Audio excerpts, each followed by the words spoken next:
Good, thanks. We don't have any home games, but other than that, good. Yeah. I was going to say, do you even take anything out of your travel bag? Do you just leave it alone? No, it's been amazing. Although the flip side of that now comes in our favor. I want to say 15 out of the next 17 games are home games for the Celtics. So they've got a tremendous opportunity here to do well at home, other than that little trip to Cleveland at the end of this week. Hey, you guys in all 30 plus years, the voice of the Celtics. What is it, 35, 40, 45, 50? You tell me. I think it's 61, actually. It was Maris in 61, wasn't it? Yeah, I think it was exactly. Mike Gorman's with us, and it's one of the great listens, by the way. Tommy, forever. Brian Scalabrine now as well on the Celtics television side. Have you ever experienced anything where out of the first 31 games, 19 have been on the road in your long run with the Celtics? Because, as you said, it's only going to get better, and it's one of the great environments in the NBA. But have you ever seen anything like this where 19 of the 31 are on the road?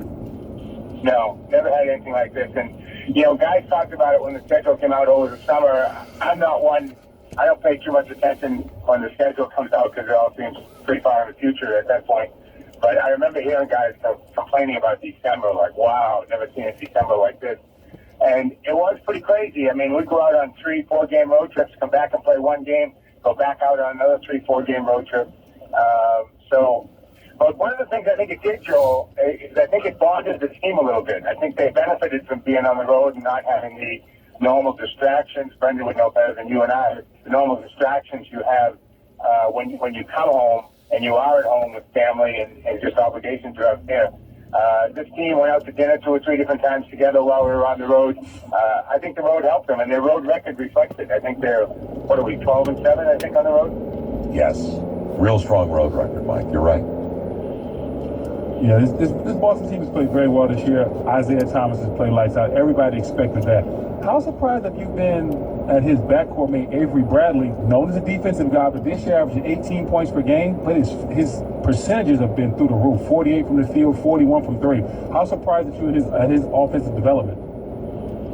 Yeah, I'd like to say I'm not surprised, Brendan, because as Joel knows, I've been a big Avery booster from the time he came in the league. I always thought that before he got through, he had a chance to be a multiple All-Star, and I still think he has a chance to go to a couple of All-Star games before he's through.